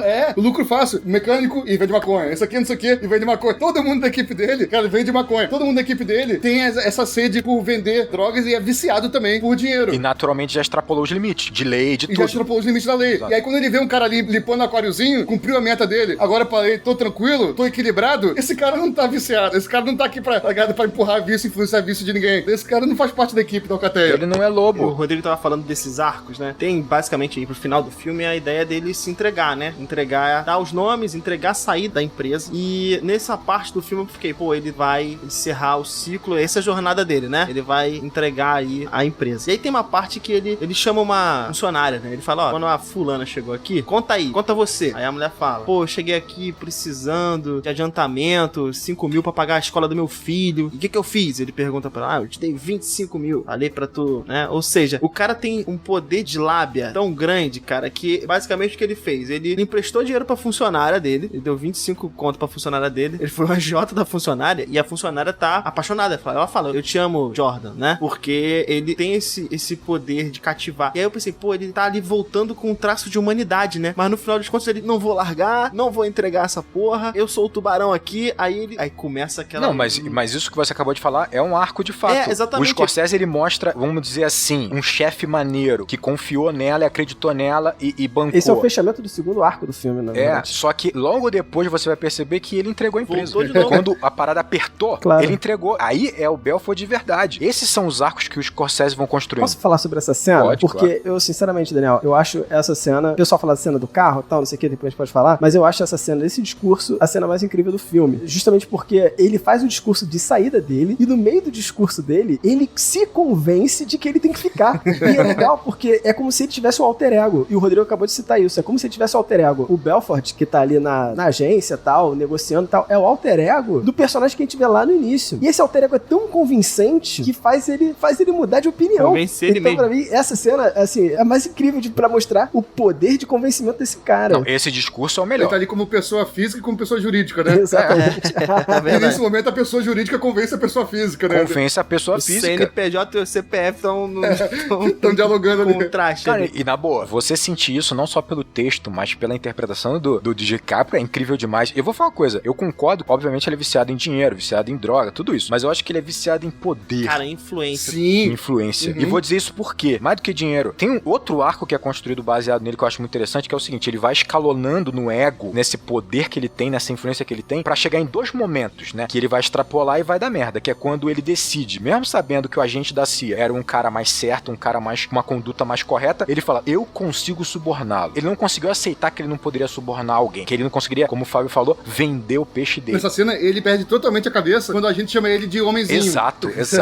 Ele quase se entrega ali, né? Ele começa a jogar dinheiro ali, ele perdeu feio, e também quando ele vai realmente, ele decide, entra num acordo com a CIA pra poder entregar tudo, só que ele desiste, porque ele fala, não posso. O ego dele convence ele mesmo, fala, não posso ser uma ovelha, eu sou o lobo. Então, esse arco dessa ganância dele, desse poder que ele tem, esse vício por poder, vai sendo construído, cara, ao longo do filme, e pra mim, como a gente tava falando sobre concisão, né? O Scorsese pega uma cena que parece muito simples e tem muita coisa ali. Cena mais incrível incrível pra mim é quando ele dá em cima da tia da esposa. Porque, tipo assim, ele podia ter resolvido aquilo no telefonema, a cena. No telefonema. Ó, você vai ser minha laranja, papá, acabou. Mas o Scorsese quer usar essa cena pra mostrar pra você que ele é faminto. Tipo assim, entenda. Um cara de 30 e poucos anos achar uma senhora de 60 anos atraente, pode acontecer, claro. Ele pode se apaixonar. Isso não é o problema. Mas ele não liga pra aquela mulher. Não é o caso dessa cena. Não é o caso. Ele olha pra ela e fala assim, por que eu não poderia pegar? Ah, ela é uma senhora, ela é a tia da minha esposa, mas e daí? Por que eu não posso? É mais um limite que ele deveria ultrapassar. Mais um limite que ele deveria ultrapassar. E quando ele ultrapassa, até a gente fala assim, caraca, como assim? Pra onde você tá indo? Pra onde você tá indo, meu irmão? Caraca. Então, o Scorsese, olha como é que é genial esse roteiro. Ele mostrou você, ele cheirando pó na bunda de uma mulher. A mulher botando vela na bunda dele. Ele jogando anão no alvo, mas o Scorsese conseguiu uma cena que mostra mais um limite extrapolado sem nada chocante. Ele passa um controle dele sobre essa massa o tempo inteiro, né? Tem uma cena em que ele tá pra colocar na bolsa as ações daquela agência de sapatos. Da Steve Madden. Isso, o rapaz tá indo lá. Steve Essa cena, Madden! inclusive, o Spielberg, né, tava no set, ele ajudou, né, a co-dirigir essa cena. Olha os contatos, né, velho? Contato é foda. O Spielberg tava passando pra tomar um cafezinho e falou, pô, quer dirigir essa cena aí? Pô, que isso? Contatos. Aí, realmente, eu trabalharia por $60 mil, né? Porque eu vou trabalhar com o Scorsese, eu vou receber uma visita do Spielberg em determinado dia, né? Já anoto o contato dele ali no meu zap. E aí, cara, nessa cena eu achei muito interessante o controle que ele tem. Primeiro, aquela massa de gente ali, ela tá acostumada a lidar com um lobo. E aí, quando vai o presidente da empresa lá, que vende sapato, e o cara não se mostra um lobo, a plateia engole o cara, irmão. Ela começa a fazer as paradas. Eu tava aqui vendo o filme de novo, eu já tinha visto essa cena, mas eu tava aqui, caraca, mano, o que esses caras estão fazendo? O cara é simplesmente... Eles começam a tacar coisa nele. Tacam coisa nele, xingam o cara e tal. E aí, ele de novo toma a rédea da situação. Então é o tempo todo ele mostrando esse controle, essa maleabilidade, essa ideia de jogar as pessoas de um lado pro outro. E aí, quando ele encontra um cara que ele não consegue jogar, que é o agente da CIA lá, ele surta, né? Ele quebra. Só pra complementar isso aí que o Rodrigo falou também, né? Que o vício dele parece que é dinheiro e tal, mas concordo 100% com o Rodrigo disse que o vício dele é sobre poder, né, cara? Tem uma frase do Oscar Wilde, se não me engano, que ele fala que tudo na vida é sobre sexo, exceto sexo. Sexo é sobre poder. E aí, quando ele trata, uma cena ali mais no início do filme, que ele vai fazer uma ligação pra convencer um cliente, pra enganar aquele cliente, né? E subjugar ele vai falando as falas dele, enquanto ele tá fazendo todo um gestual, né? Como se estivesse colocando o cara de quatro ali, né? Pra, enfim, fazer uma espécie de um sexo em mímicas ali com aquele cara. Porque aquele sexo como o Oscar Wilde diz, é poder. Naquele momento ele não tá tirando só dinheiro do cara, ele tá tendo poder sobre aquele cara, sabe? E dá tesão nele. Ele tá sodomizando aquele cara, exatamente, Ele tá se colocando numa posição superior em matéria de poder àquele cara. Então, assim, realmente, cara, o vício dele e toda essa relação que ele tem com o sexo, toda essa relação que ele tem, né, de querer não ter freios, né, cara? Ser sempre algo maior, é realmente vício por poder, sede de poder. Quer um exemplo disso que você acabou de falar, que é muito bom? Primeiro, a gente não vê ele fazendo realmente sexo. Ele não tá aproveitando o sexo nunca, de verdade. Ele tá conquistando números ali, quase. Números, ou então, Troféus, tipo assim, é isso. Ele transa ali de 5 minutos, acabou. Ele nunca tá aproveitando realmente a parada. Tem uma cena pra mim que representa exatamente o que o Gabriel falou. Quando acabou de terminar uma suruba gigante, num hotel gigante, num quarto gigante, e ele vai passando pelas pessoas nuas, assim, engalfinhadas, ele passa pra uma mulher, aí vem o limite, por que eu não posso apertar o peito dela aqui? Eu deu vontade, apertei o peito dela, só que a gente não viu ele participando da suruba, a gente não viu ele fazendo sexo, o prazer do sexo pra ele, não viu. Ele aperta o peito da mulher, ele só por uma questão de, é isso, é o poder, eu posso, e eu fiz aqui. É na passagem, ele nem para pra fazer isso. Ele nem para pra nada, é uma almofada que eu apertei, e tipo assim, quis aqui, e aí ele chega na frente daquele janelão, com Nova York embaixo, ele se sentindo, tipo assim, o rei da parada. Esse é o tesão dele. O tesão dele é esse, é ele nu na frente daquela janela, vendo Nova York aos pés dele. Não tá na suruba. O tesão dele não tá na suruba. Ele fica de costas pra suruba, ele né? Fica de costas pra suruba. E de frente pra Nova York, a cidade de Nova York de Las Vegas, não sei qual que é, aos pés dele. Exato, exatamente. Fábio falou da cena dele que ele mais gosta.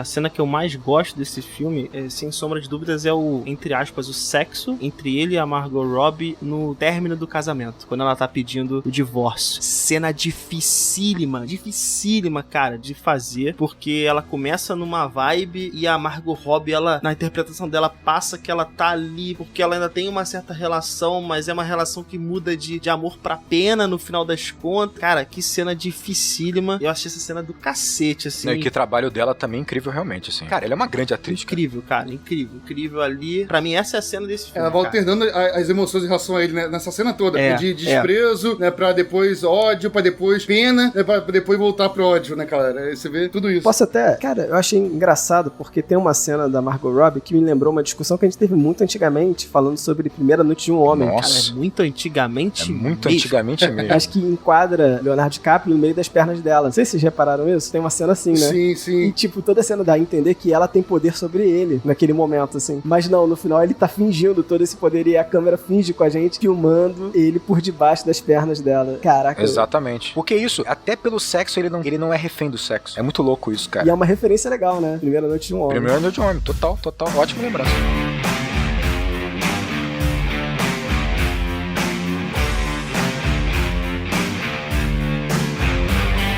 E eu queria falar uma coisa pra vocês sobre esse filme. Eu tive dificuldade de entender alguns dos esquemas que eram praticados pela Stratton Oakland, que é a empresa dele. Eu tive dificuldade de acompanhar alguns esquemas, talvez por desconhecimento desse mercado financeiro, ou talvez desconhecimento dos termos, né? E eu não sei como é que foi pra vocês. Mas o próprio Jordan fala que não importa, né? Pois é. É, exatamente. Eu queria falar sobre isso também. Eu também não entendi, igual o Fábio. E aí, quando tu tá começando a tentar entender, porque a ideia é que eu não tava entendendo até que ponto aquilo é legal e aquilo não é, sabe? O que ele tá fazendo, a transação, o esquema, né? Como ele tá ganhando dinheiro com aquilo, eu não tava muito interessado. Isso é legal ou não é? Em determinado momento, ele tenta responder exatamente essa pergunta, né? É só, isso é legal ou não é? É mais ou menos. Aí tu já tem a resposta que tu precisa, né? A forma como o filme abordou isso, eu até pensei nisso, né? Quando eu fui rever o filme hoje, eu não vi esse filme já fazia uns 5, 6 anos. Aí eu falei, pô, eu não lembro como é que eram os esquemas dele, né? Vou ver o filme prestando atenção pra gravação, pra entender como funcionavam. E o filme, simplesmente, ele não conta como funcionava. Não conta nada. Não, ele fala só das ações Penny que ele fala dos boletos rosas, né? Mas mesmo assim, esse do boleto rosa não eu não entendi nada. Cara, é que não, assim, eu não sei exatamente se é a mesma coisa. Olha lá. Mas no Brasil, seria, eu acho, tá? Seria mais ou menos o que eles chamam de ação mico. É um apelido que eles dão pra qualquer ação que não tem futuro, que ela custa centavos, assim. A empresa não tem bons fundamentos, nada disso. E parece que quando você tem essas ações relacionadas, assim, em algum grupo de investimento, se você consegue vender aquela ação, a sua cota, sua comissão, né? por ter feito isso será de 50% e não uma porcentagem normal que seria se você conseguir vender uma Apple. Isso eu entendi. Então, tipo assim, o que ele fazia era convencer o cara a investir num mico, numa empresa que não tem fundamento, que vai quebrar, que vai ser centavos pra sempre. Mas até isso aí, legal? Até isso é imoral, mas não é ilegal, até onde eu sei. Exatamente. O esquema depois, mais pra frente, não é exatamente esse. Também é esse. Não tem a ver com o lance deles negociarem as ações daquela empresa que tá abrindo para amigos? Então, eles estão negociando um IPO de umas ações do qual eles já são majoritários. Isso não pode, Tipo, em segredo. Sem informação privilegiada e tal. Sim, não, isso não perfeito. pode. Aí, tipo assim, isso é outra parada. Isso aí até, essa parte do Steve Madden até deu pra entender. Então, eu tava conversando com a Jennifer exatamente sobre isso, depois de rever o filme hoje. Tem um outro filme que eu gosto muito, cara, que é A Grande Aposta. A Grande Aposta, eu ia falar exatamente disso. Porra, filmaço, exatamente. E na Grande Aposta, os dois falam sobre o mercado financeiro e tal, e na Grande Aposta, ele de fato para pra explicar exatamente como é que funcionam os esquemas. Para pra explicar. É uma explicação, um tema pesado, é um assunto bem complicado, bem complexo. Muito mais difícil que esse. Bem mais. E ele faz isso de forma extremamente criativa, né? Que é subprime. Ele tem uma hora lá que parece até a Margot Robbie. Ele fala, isso aqui que eu vou falar agora é muito complicado, é muito maçante, então convidei aqui a Margot Robbie pra explicar isso numa banheira pra você. E aí entra a Margot Robbie, que não é a atriz do filme, do nada entra na banheira e começa a explicar pra você a parada, e você entende, sabe? Então, mas no Lobo de Wall Street, a gente não tem que entender porque a gente é cliente otário. Exato, isso que eu ia falar, não é nem cliente otário, a gente tá se divertindo com o filme, não estão? Tá curtindo pra caramba, estão na vibe, estão no fluxo aqui no flow. Ou você quer entender, Você quer enriquecer fácil, ou você quer enriquecer com esforço e aprendizado, suor e trabalho? Não, tá ligado? Você quer as coisas fáceis na mão, sabe? Então, isso aqui, ó, eu podia explicar como é que funciona isso pra você, vai dar muito trabalho. O que importa pra você, leigo, é isso. O que eu tô fazendo é legal, essa informação que você precisa. Como eu fiz isso, não esquenta a cabeça, não precisa pensar nisso. Não esquenta a cabeça. E, Fábio, ponto importante aqui. Você falou que você gostaria que tivesse uma moldura no filme. Moldura normalmente é quando você coloca um finalzinho ali, um encaixe no finalzinho, que deixasse, que mostrasse de alguma forma que tudo aquilo afetou o personagem principal. Eu queria uma reflexão forçada no final desse filme. Alguma reflexão forçada do personagem, alguma consequência, algum peso. E você falou que isso seria importante até pro público, pra que ele entendesse melhor a mensagem. Vou te dar um exemplo. O filme chamado Wall Street, Poder e Cobiça, com Charlie Sheen, e Michael Douglas, ele tem a moldura. No final, o Charlie Sheen se arrepende, ele vai falar com o pai, pede perdão, porque ele vende a empresa do pai, não sei o que, ele se arrepende. Tem a moldura que tu quer. Sabe o que aconteceu? Esse filme, ele é da década de 80. Ele fez com que todo americano jovem fosse para Wall Street trabalhar como corretor. Uma explosão, foi um boom no mercado. Todo mundo olhou aqui e falou, irado. Ignoraram a tua moldurinha no final do filme e falaram assim, nossa, isso é irado. Foi um marco, eu quero ser o Michael Douglas, eu quero ser o Gordon Gekko. Ah, pode ser, Gordon Gekko. Cara, então, Fábio, o problema é a sociedade, Fábio. Não interessa a moldura, não interessa você explicar, não interessa o manual. Vou entregar um manual pra você entender o filme. Toma aí um PDF pra você assistir, pra você ler depois do filme. Não tem essa. Não é isso. O PDF é um bônus que eu vou te dar se você comprar o meu curso. Vai um PDF. Exatamente. Não, você cadastra seu e-mail, recebe um PDF pra você depois receber, você tá na lista secreta e bota aqui o seu e-mail aqui embaixo pra você entrar, não perder essa oportunidade. Isso aí. Realmente, eu entendi, Rodrigo, o seu ponto de vista. Eu acho que mesmo assim não vai... Mudar tua opinião, porque tua cabeça dura. Não, olha só, não vai conseguir forçar essa reflexão Isso também. do público. Eu entendo, sabe? Você vai ter que passar por uma crítica e pensamento crítico. Mas esse é nosso trabalho, Fábio. O trabalho do Scorsese é fazer filme. O nosso é propor essa reflexão. Também não tô falando que o pessoal tem que concordar com a gente. Propor, cara. Mas é propor discussão. Olha só, vamos colocar um ponto aqui importante, realmente. O Scorsese, ele usa ferramentas pra que você consiga se sentir muito íntimo do protagonista. Então, a gente já conversou algumas aqui. Ele tem a narração, 2 tipos de narração. Quebra a parede, quebra a quarta parede. E ele quebra a quarta parede, né? Que é quando ele fala diretamente pra gente. É tipo assim, cara, eu tô te confidenciando algo. Tu é o meu parceiro de confidência. Tem a câmera em plano sequência na cara dele e ele andando e a câmera acompanhando ele. Exato.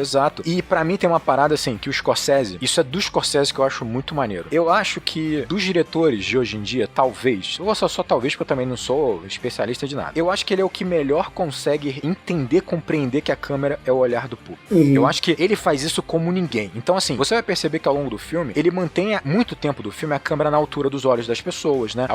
O que seria a câmera na altura dos nossos olhos. Ele opta por muitos planos sequências, porque é como se fosse a gente caminhando pelo escritório. Essa cena que você falou que o DiCaprio, ele encontra a câmera e fala com a gente, né? É exatamente isso, a gente tá caminhando pelo escritório, a gente vê as salas... Esbarramos com ele. Ele. Ele usa a câmera como se fosse a gente. Eu acho que a genialidade do Scorsese no filmar é muito entender como nossa mente funciona e como ele consegue representar o nosso olhar indo pra algo importante. Então ele usa uma parada que eu gosto muito, que é esse movimento da câmera. Ela gira com muita velocidade e trava num ponto, sabe? Como se fosse o pescoço, girando pra você olhar algo que você ouviu ou você identificar algo que você desconfiou. Eu acho que o Scorsese, ele sabe interpretar o olhar do ser humano como ninguém e colocar isso na câmera, cara. Isso é genial. O movimento de câmera é um negócio forte, né? Porque, por exemplo, no final do filme, tinha muitas opções de tentar fazer você entender que você é essa plateia. Mas o simples fato dele fazer um movimento de câmera, sem corte, ele só vira a câmera, né? E mostra aquela plateia. Ele só vira. Olha aqui você, ó, seu Ele te otário. coloca naquela posição, né? Parece que ele tá te colocando naquela posição. Realmente. Aí que é interessante, a câmera sai dessa posição do olhar da pessoa, ela flutua por cima da plateia suavemente, a trilha sonora tira o tom de humor ou de euforia, fica uma coisa mais solene, e você fica encarando aquela plateia tempo suficiente pra você pensar assim,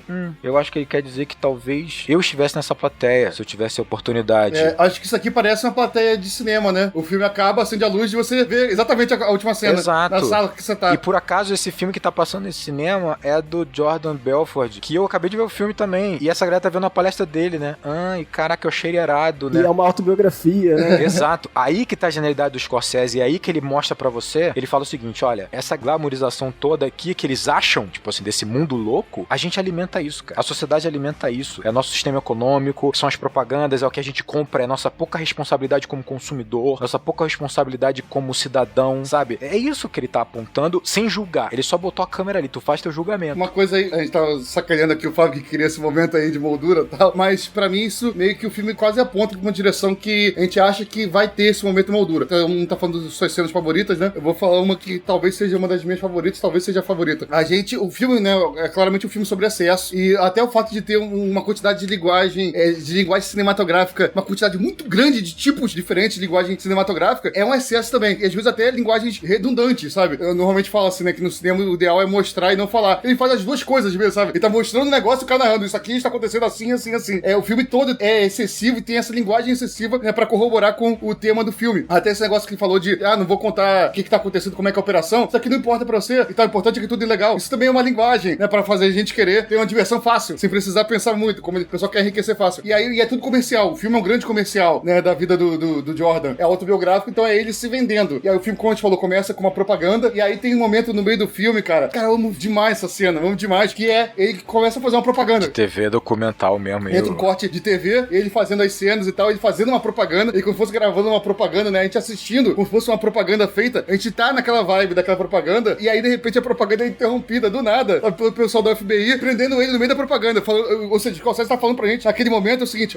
sabe essa propaganda que a gente tá vendo agora? Essa propaganda agora acabou, estamos interrompendo a propaganda nesse momento aqui, né, a câmera cai ainda, cara, isso é uma tomada linda. A câmera cai ainda. A câmera cai, e aí a polícia tá conduzindo ele, né, como a câmera tá caída, tá dando a impressão que ele tá indo de cima pra baixo. Agora começa a derrocada dele. Interrompemos esse grande comercial, né, essa propaganda gigante com a vida dele. Agora vai ser essa moldura aí que o Fábio quer. Agora vai ser a vida dele ladeira abaixo. Ladeira aí abaixo. você pensa, agora acabou a vida É dele. uma metalinguagem incrível. E aí começa, cara. né, com umas adversidades ou outra e tal. e no final, né, não tem essa redenção, porque a sociedade não pune ele. Exatamente, é o que deveria, mas não acontece porque a sociedade não pune. Exatamente, mas ele aponta pra essa direção, sabe? Ele aponta, exatamente, o Scorsese aponta. Interrompemos o comercial e vamos começar a penúria dele, o calvário dele. E aí chega no ponto e ele lembra, peraí, mas eu sou rico, então foda-se, a sociedade vai me proteger. Exato. Então... Não, e olha só, você falar sobre a derrocada, a gente precisa falar sobre a cena ícone do filme, que é quando eles sempre tomar com Donnie, vamos dizer assim, a droga... O santo graal das drogas. O santo graal. Das drogas, isso é excelente. Cara, eu vou te falar assim, essa cena, cara, eu não sei quão estupendo é tudo que é nessa cena. Tipo assim, o Tony comendo presunto depois do nada,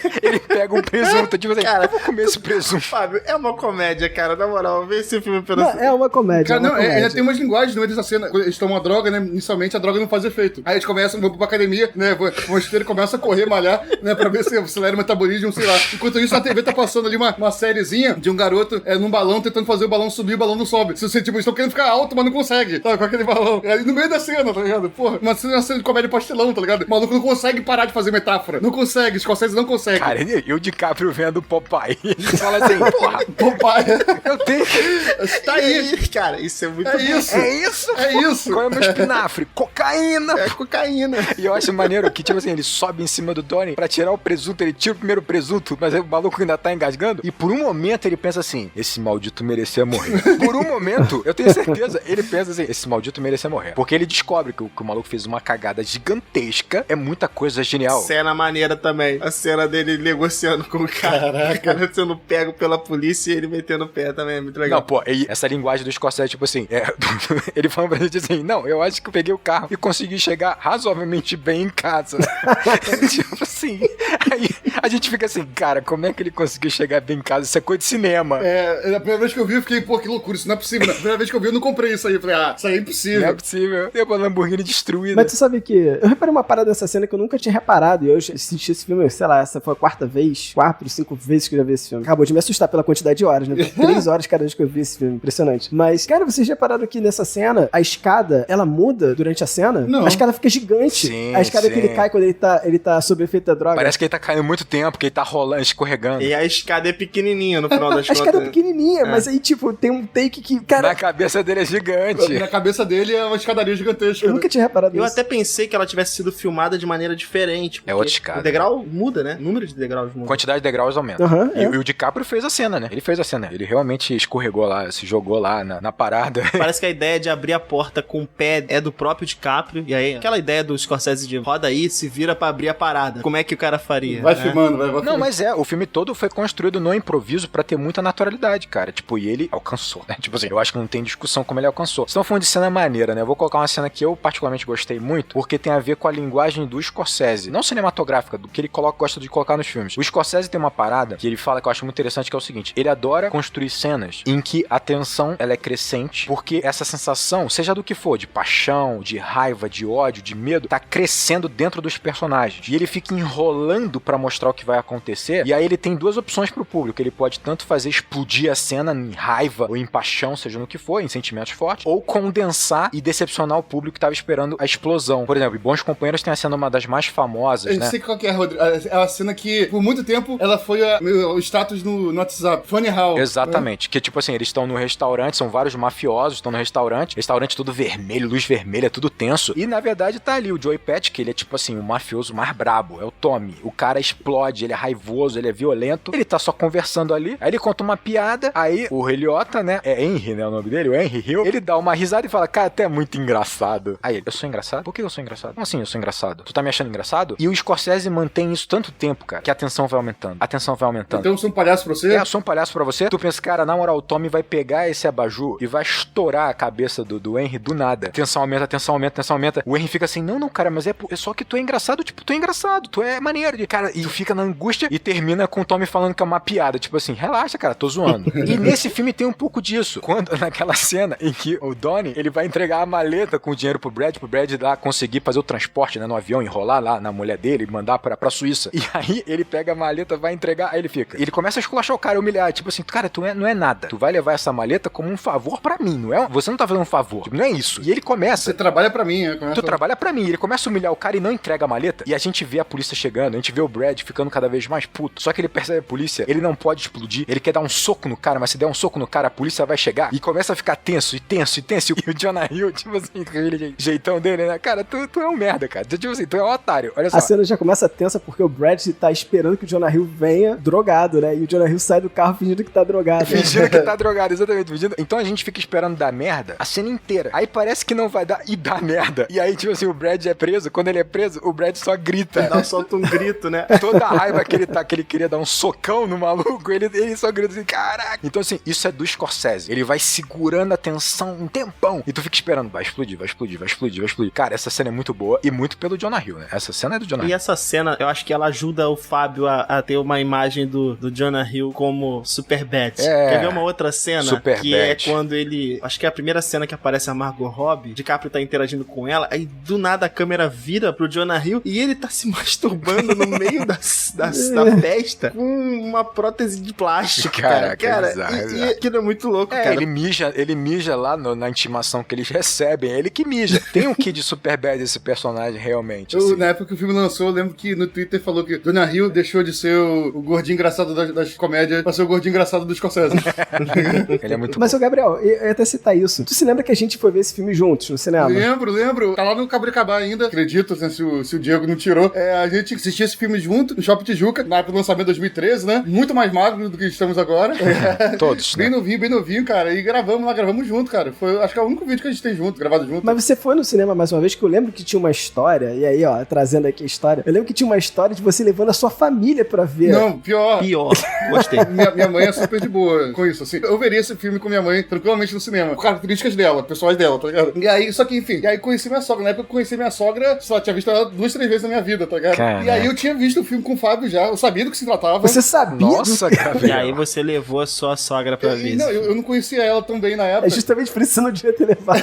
Exato. Não. Eu vivo no risco. Eu tô querendo entender. Vamos lá, Não, Gabriel. depois eu vi que era pior ainda, porque assim, ela realmente é o tipo de pessoa que filme pra ela tem que ser muito fofinho, bonitinho, pra ela gostar, com a lição de moral, sabe? Pô, se filme da Disney tiver uma cena mais violenta, ela já não gosta tanto, sabe? Daquele filme. Ela gosta, né, desse tipo de filme. Sabendo disso. E aí, enfim, a gente tava passando no shopping, ela falou, pô, bora ver um filme. Eu falei, pô, vi essa semana um filme que é um filmaço. Topo ver de novo o filme, que o filme é muito bom. Qual que é esse aqui do Lobo? Ah, vamos ver o filme do Lobo. Filme do Tá Lobo. muito Lobo. Até hoje a Jennifer joga na minha cara, tá ligado? Como é que você fez minha mãe assistir esse tipo de filme, tá ligado? Cara. Cara, eu imagino a cara do Gabriel quando abre o filme e o cara tá gerando cocaína no ânus da mulher. Cara, como é que deve ter sido essa situação? No cinema, tudo escuro, eu vi o filme inteiro, olhando pro filme. Fingiu que ela não tava lá. Quando acabou o filme, a luz acendeu, eu olhei pro lado, ela tava com a cara aterrorizada. Eu falei, ih, acho que fiz Ainda besteira. era um filme de 3 horas, ela ficou 3 horas vendo o bagulho. Em choque, eu olhei, Em tava em choque, aterrorizado. Eu falei, ih, meu Deus, acho que escolhi o filme errado. Passei do O público. Gabriel é tipo o Belfort, só que ultrapassando esses limites aí, entendeu? Exatamente. Gabriel ultrapassa sem perceber que ultrapassou.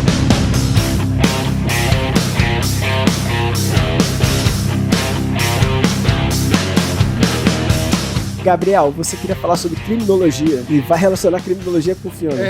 Criminologia é uma matéria que eu dou aula, e aí, enfim, eu não vou contar aqui pro pessoal, mas tem toda uma história da criminologia. Vai citar Foucault? Não vou chegar nessa década ainda não. Aí nessa hora, na moral, o Márcio falou assim, gente, eu tava indo até o final do programa, meu irmão. Que bom que foi no final, cara. Que bom que foi no final. Não, mas enfim, o estudo de criminologia mais clássico começou ali por volta de 1800, que via o criminoso como um bandido nato, alguém que nasce com um mal inerente nele. Aí tinha uma viagem, uma loucura lá do pessoal na época que media a cabeça das pessoas. Até tem isso no Django lá, né, do Caprio, no estudo lá, todo forense que media a cabeça das pessoas pra conseguir identificar quem era, quem nasceu criminoso, sabe? Até antes da pessoa cometer o crime em si, sabe? Poder, enfim, tomar medidas restritivas. Minority Report. Uma teoria totalmente racista, obviamente, como vocês podem perceber, que não levava em conta nada, nenhuma questão social do ambiente. Isso aí tudo mudou a partir da década de 20, de 1920, 1930, né, com a escola de Chicago. A escola de Chicago começou a partir do seguinte pressuposto, de que, olha, algumas regiões da cidade têm crimes diferentes, tem incidência de crimes diferente do que de outras, sabe? Essa região aqui costuma ter mais crime de homicídio, essa região tem mais crime de assalto, essa região aqui tem mais crime passional, e por aí vai. Então, de repente, o ambiente daquela região influencia mais nos tipos de crime. Até aí, era só uma ideia, né? Uma ideia. Mas até então, que era bandido, nascia bandido, morria bandido. Até que teve a crise de 29. E com a crise de 29, o que aconteceu? Todo mundo ficou louco, sem grana nenhuma, e aí o pessoal começou a estudar o que aconteceu e tal. começou a ver, ué, tem uma galera rica, a crise aconteceu porque tem uma galera rica que tava fraudando, tava fazendo uns esquemas financeiros loucos, tipo do Lobo de Wall Street, tá ligado? Tava fazendo umas loucuras. Mas esses caras aqui são brancos, são ricos. Como é que eles são bandidos? Não dá. Como é que eles nasceram bandido? Não dá. É o pessoal de família rica, é o primo do fundo de tal, é o filho do ciclano, é o sobrinho do ciclano. Então, pô, peraí. Então, de repente, a pessoa não nasce bandido, né? De repente, a pessoa, né, pode se tornar bandido, né, ou ter uma influência do meio pra isso. E aí foram surgindo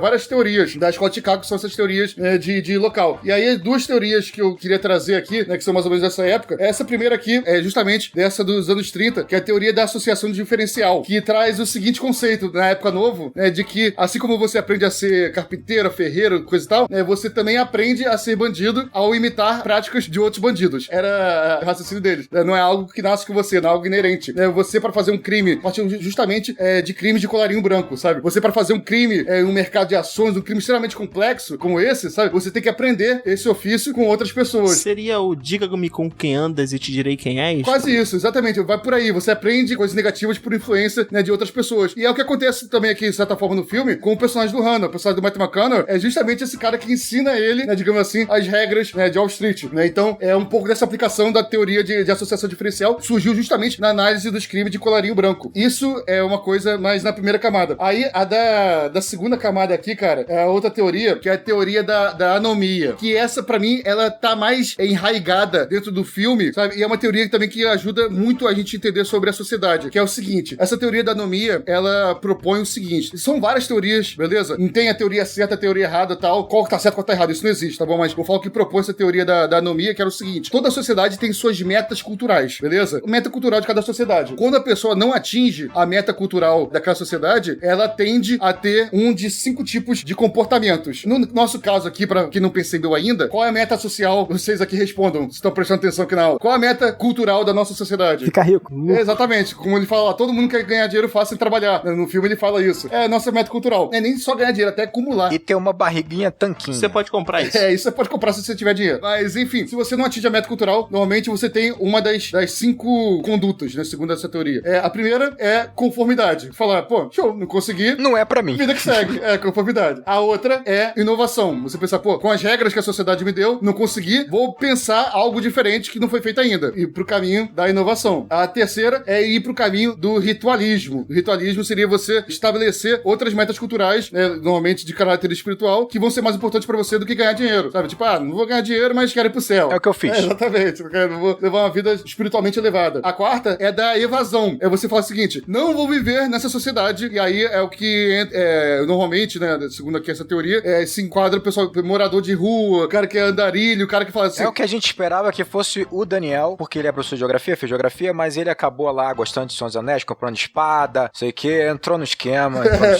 Seria essa evasão, né, que você intencionalmente, né, se auto-exilar dessa sociedade. Intencionalmente marginal. E a quinta, né, o quinto modo, é justamente a rebelião, que é o que leva a conduta criminal. Você ficar puto, porque você não conseguiu essa meta cultural, e continuar indo atrás dele, sabe, quebrando as regras da sociedade. Tá quebrando as regras da sociedade. E aí, segundo essa teoria, sempre, e na nossa sociedade, é sempre frustrante, a gente nunca consegue atingir essa meta cultural, até pra isso que existe propaganda, porque se todo mundo comprasse uma geladeira e ficasse feliz, a pessoa que vende geladeira nunca mais vendia geladeira na vida, sabe? Então, a gente tem que estar sempre querendo... Ainda mais geladeira boa da década de 60 que dura 50 anos a geladeira. Que dura até hoje. Meus pais têm a mesma geladeira do casamento deles. Mas consome muito, consome muita energia. Bem, é outra coisa. Consome muito. Mas é isso, a gente nunca vai atingir a meta cultural de forma plena, porque a gente nunca vai ter todo o dinheiro do mundo e a gente nunca vai ter tudo que a gente quer, porque a gente sempre vai ser incentivado a querer mais por conta das propagandas, beleza? Então assim, a gente sempre vai estar frustrado. No dia que a gente não quiser comprar nada e estiver satisfeito com o que a gente tem, a economia para, fudeu, acabou o mundo. Então a gente nunca pode estar satisfeito com as coisas que a gente tem. A gente sempre tem que estar querendo mais. Então a gente sempre vai estar com essa frustração dessa meta cultural. E sempre vão ter pessoas que vão escolher um desses 5 caminhos. Então sempre vai ter gente que vai optar por esse 5º caminho. Então sempre vai ter criminoso, sabe? Sempre vai ter gente violando essas regras. Vai marcar nesses lados. Pode não ser você, falar, eu nunca faria isso, beleza. Mas vai ter ali uma parcela que vai fazer. Vai ter alguém que vai. Então o problema tá na meta cultural. O problema tá justamente na definição da meta cultural. Mas é claro. Na definição da meta cultural. E o Scorsese fez um filme exatamente falando sobre meta cultural. Exatamente. Não sobre um personagem especificamente. E aí acontece isso. Se a pessoa fala pra você, vou acabar com todos os criminosos, vou criar uma sociedade que não tem criminosos. Ou você muda a meta cultural da sociedade, ou sempre vai ter criminosos. Você pode prender desses criminosos. Vão nascer outros. Ou então eles vão sair mais criminosos. Eles estão mais revoltados. Estão mais revoltados, vão mais pro caminho da rebelião. Ou então vão se converter na prisão, vai pro caminho da espiritualidade, né? Por aí vai, sabe? Mas é isso. Muito bom, muito bom. Gostei. Bom, didático. Muito bom. Galera, se vocês curtiram esse podcast, curtiram essa conversa, por favor, vocês podem seguir a gente lá nas nossas mídias sociais. Se vocês quiserem mandar um e-mail pra gente, então vou começar pelo e-mail, hein, Gabriel. Você manda pra contato@acaboudeacabar.com.br. A gente tem o nosso Instagram, @enquadrando_oficial. A gente tem o nosso Twitter, gerenciado pelos nossos admins, que é o @enquadrando_. E aqui no canal do YouTube a gente tá fazendo uma live, então esse podcast tá totalmente diferente. Estamos em live aqui e agradecer a presença de todo mundo que esteve aqui na live. Muito obrigado. Foi uma live teste, a gente avisou no grupo dos padrinhos, tá? Então, assim, se você foi padrinho, né, você teve aí esse aviso aí mais íntimo. Inside information, pra ficar no contexto do filme mesmo. Inside information.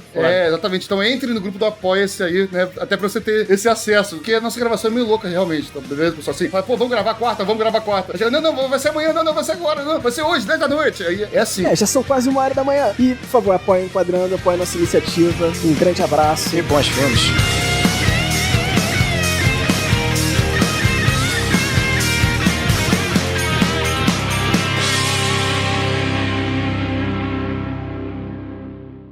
Jordan Belfort é um ambicioso corretor de Wall Street que construirá um império no mercado financeiro permeado de drogas, prostituição e esquemas ilegais. E eu coloquei no mercado financeiro de novo. Quer fazer de novo. Eu percebi que ele teve uma questão com a entonação ali que no meio ele precisou. Ele parou e falou, vem de novo na sinopse. E esquemas ilegais. Esquemas ilegais. E tudo que há de errado na Terra. Cara, o Zaniolo vai pegar no meu pé agora. Vai. Mas enfim. Zaniolo pediu pra gente não exagerar no tempo desse podcast, gente. Ah, é? É. Caramba, quanto tempo de gravação já tem? Não, tudo bem. Ele falou que ele quer ter o Natal, ele quer ter Ano Novo, ele quer se preparar. Tranquilo. Teve uma pessoa que a gente tá gravando isso aqui em live, né? Não sei se vai estar no podcast o Zaniolo comentando isso. Estejam avisados que esse podcast foi gravado numa live. Mas o Lucas Santos tinha perguntado o seguinte, eu achei interessante trazer pra cá, que ele tem um pensamento muito fiel sobre a influência do filme na sociedade. Ele queria saber se esse filme pode ter influenciado profissionais no mercado financeiro. E o Rodrigo, ele tem um pouco de conhecimento aí do mercado financeiro, vai poder falar. O Rodrigo só entrou nesse mercado porque queria ser o Belfort. O lobo. Eles são lobo, mas eu sou o cordeiro, né? Tipo... Cordeiro de Wall Mas assim, Lucas, eu respondi essa pergunta exatamente há um pouco tempo atrás com o exemplo que eu dei de Wall Street, Poder e Cobiça. Ele gerou o mesmo efeito. O Lobo de Wall Street também gerou esse efeito de atrair pessoas para o mercado financeiro, né? E na verdade, eu acho que o Lobo de Wall Street, ele atrai muito menos de mercado financeiro, ele atrai mais para vendas de curso. Para essa ideia que nós temos hoje, venda de curso digital. Sabe pra que ele atrai, Rodrigo? Ele atrai o cara pra pirâmide, pra cair em pirâmide. Essa ideia de coach. Fórmula de lançamento. O cara que vai comprar o fórmula de lançamento, sabe? Tipo assim, é o curso que te ensina a vender qualquer produto, infoproduto. Você vai fazer 6 em 7. 6 em 7, exatamente, Daniel. Exatamente. Daniel já comprou o curso? Comprei o curso. Comprou o curso. Mas eu não vou te dizer sobre o que é. Você vai ter que comprar o filme. Mas, cara, olha só. Depois que você lê que o filme Tubarão fez a gente ter ódio de tubarão, você entende o poder do cinema, cara. Não é piada isso não, hein, gente? Isso é sério. Não é. Eu aprendi isso na Aquária do Rio, na visita lá. Falou isso. Tem gente que mata tubarão porque acha que o bicho é mau, tá ligado? Sendo que morre mais gente, pô, sei lá, caindo de uma cadeira, tá ligado? Na sala do que de tubarão no mundo, sabe? Exatamente. Então, pô... Há uns 10, 12 anos atrás, né, eu li um livro na época que era esse tal de fórmula de lançamento. O cara que criou isso mesmo, eu esqueci o nome dele agora. agora. Rodrigo comprou o livro, ó. Eu comprei. Passei depois. Rodrigo é nosso empreendedor, pô. Nosso empreendedor, investe na bolsa. Empreendedor que não empreende nada. Eu sou um curioso, eu sou designer, sou curioso. Aí um brasileiro comprou os royalties, pagou lá os royalties pra poder fazer aqui esse curso, fórmula de lançamento, e ele ficou riquíssimo com essa forma de lançamento. E eu lembro que eu assistindo lá um vídeo dele, a ideia da forma de lançamento é o seguinte, são estratégias digitais, né, que usa e-mail marketing, essas coisas todas, pra você ter um lançamento explosivo. Você vai vender muito num curto período de tempo, então você vai viver de lançamentos, entendeu? Tipo assim, você não vai ter um produto fixo, você vende de lançamentos. E ele dizia o seguinte, essa forma de lançamento serve para qualquer produto, independente de qual seja. E eu lembro que, porra, na moral, eu não sou burro. Eu pensei assim, caraca, meu irmão, como é que pode? É o que todos os burros pensam também. Só pra dar continuidade e esse podcast não ficar gigante, porque o Zaniolo tem que editar isso aqui. Vamos parar. Gabriel, você queria falar sobre criminologia. Ih, puxou o livro lá, hein? Ó. E vai relacionar criminologia com o filme. Não, vai ser bem rápido. Então, pra finalizar, vamos lá. Vai ser bem rápido, mas a gente com uns 10 minutos no máximo. no máximo.